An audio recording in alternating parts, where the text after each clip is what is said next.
What's good, YouTube and Twitch? We are live streaming to both right now, so you might be familiar with these videos. We're just going to go straight into a top 10 list, and these are the top 10 most overhyped cards of all times. While stealing a little bit from Nim, you can also have some free cards for overhyped history. So here we go into our number 10 slot. We have NATURIA Pineapple. This card was seriously hyped, I'm not even kidding, as the next tree-born frog. If you read its effect, it basically allows itself to come back if you control no spell or trap cards, but it just was not there overall. It was so close, but as a secret rare, it started out so expensive at like $40+. It just quickly fell flat, and then also got pumped into a special edition from its initial hype.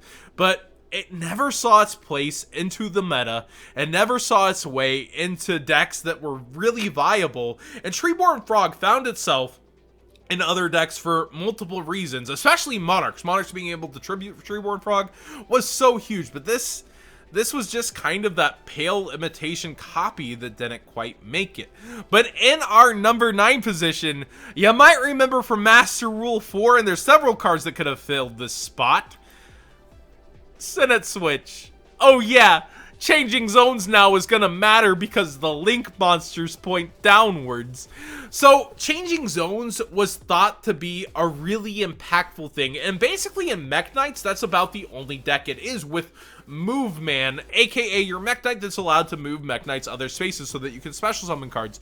Besides that, we haven't really had a card impacting on where other cards are. Besides, now we have Crusadia, so if you line up cards into its link pointer, it hurts, yes. And you have other cards that kind of prevent that, but SENET switch doesn't really save or move anything. Ground Collapse never did anything. There was a whole slew of cards where we looked at actual zones, placements, and what would be happening with that, and they just all missed the mark completely. Ground Collapse, we thought maybe we could block the extra monster zone. That was pretty ridiculous.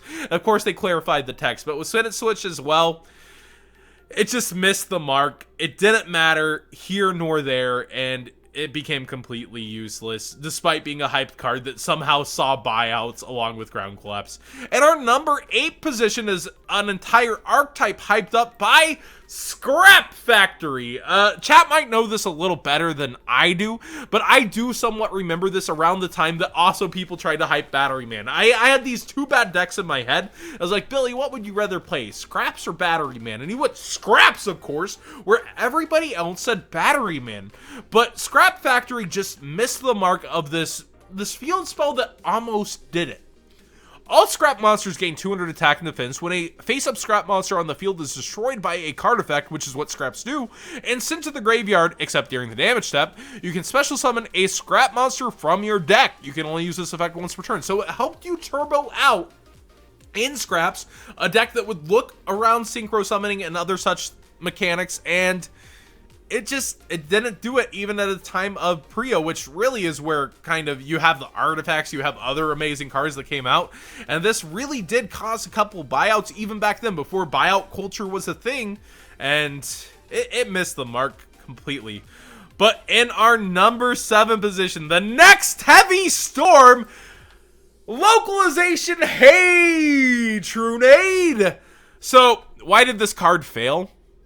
It's really simple. There's a deck called Trickstars, and you have something called Trickstar Light Stage. You have a card that not only searches a piece of your deck, but it also is able to lock down and destroy back row.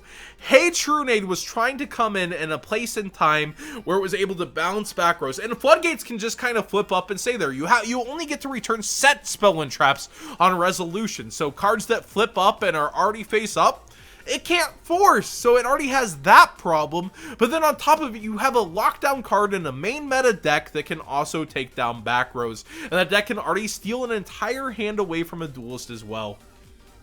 It's just really unfortunate to see such a powerful card go by the wayside, but it is lurking, it is there, and we could see it one day perhaps if Trickstar Light Stage takes a back seat.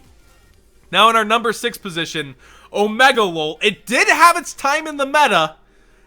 We got Towers, but it got way too hyped the moment a ban list dropped, under Master Rule 4, you see there's a very, very tricky little piece of text here that needs the monsters to have a level or rank.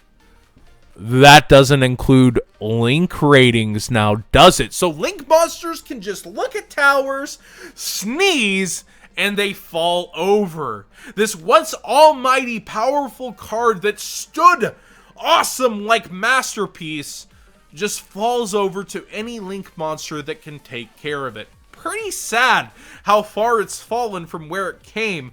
Once a card that defined kind of a format before Necroz, and even into Necroz was still such a beast.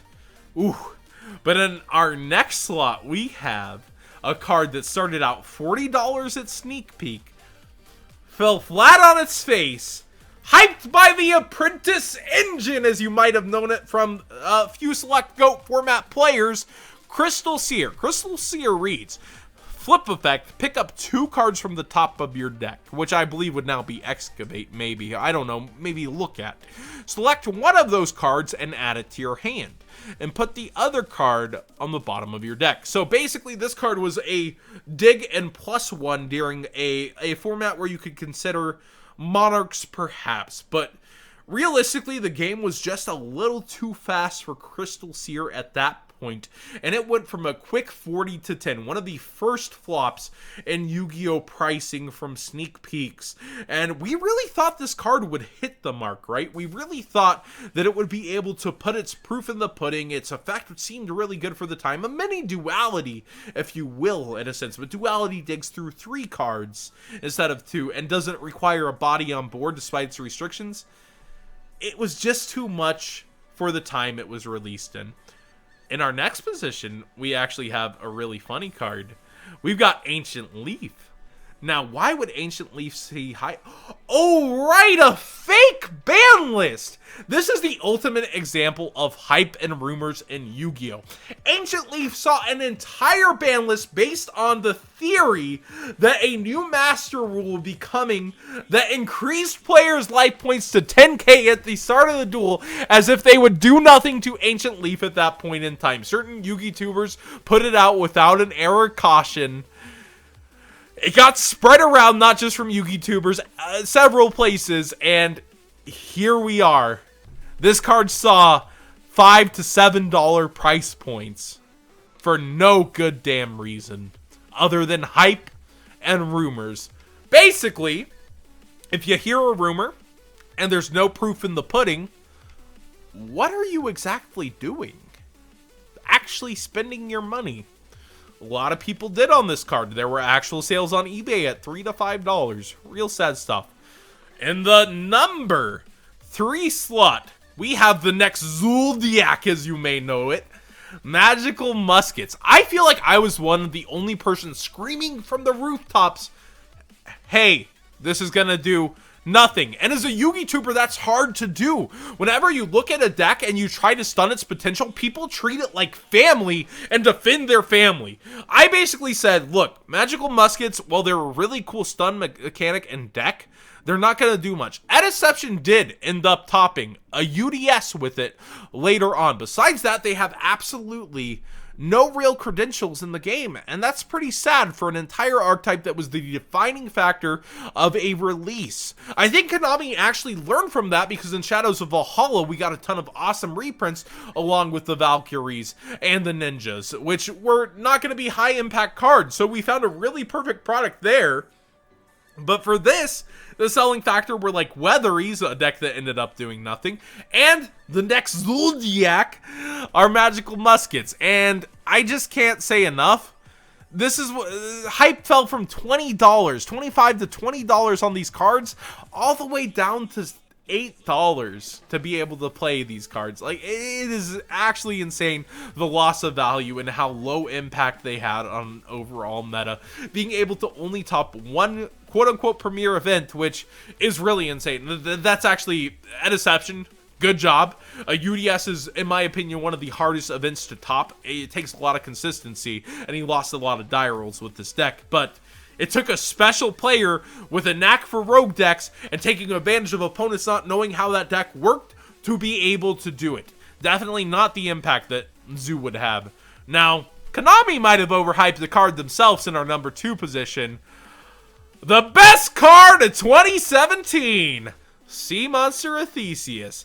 Now, a Fusion Zombie Tuner coming out by Instant Fusion in a year not including Zodiacs, maybe could have done something. Maybe. But this just hit the miss mark like no other card ever. We had a card called Rapier coming out, and we knew how it worked. But Konami was saying the most impactful card would come out, and Theseus just does not appear in too many top cut lists for the hype they put on it. They basically said this was going to be the impactful card of the year. Currently sitting under $1. Theseus just did not hit any mark that it was supposed to in the meta. It feels real bad, man. But there's a card that upstages it. A card that caused so many buyouts recently that it's insane. And it just never topped. It just missed every mark. Lair of Darkness. Being able to tribute your opponent's monster seems real cool at a glance. But the fact that any spell and trap disruption preemptively can take care of this card, despite having a monster in your deck that can search this and 3 terraforming still in our format, this card underfilled. Its own boss monster in the structure deck, Diabolos, ended up in Sky Strikers over its own deck in the top cut. And that's common, right? Boss monsters such as Mecha Phantom Beast being used in other decks. Dracosac, may you rest in peace from our meta. But seriously, it's insane how this missed the mark caused so many buyouts. People were just looking for any card with the word tribute and buying it out in anticipation for this card. And it did so nothing. There was actually Infernoid decks that topped YCS's without this card after its inception, when people thought turning everything with Infernoids to dark would take the deck to the next level. I just can't express my own disappointment, because this card leaves so much creativity and ability, yet at the same time failed itself by having a search or something in its name that it truly needed to take it to the next level. Like, there's so much text on this card allowing you to generate tokens, allowing you to do all this stuff, but instead of those tokens, you could have just let one kind of search in your deck and this would have busted the deck to the next level. And we've been missing those starter decks, right? Dino Masher's Fury, oh, there's some regional tops in a box. The ABCs, there's some box in the top. The Pendulum structure deck, there's some box top in a box. My bad, we're a little tipsy. But the people would used to call these top in a box, and LAIR just completely missed that point, all with one line of text of being able to perhaps search something instead of token generation during an end phase where you couldn't even use it. Really just sad. And I've never seen so many buyouts. It's actually insane. So much hype around one card to fail. But what's your top 10 on most overhyped cards of all time?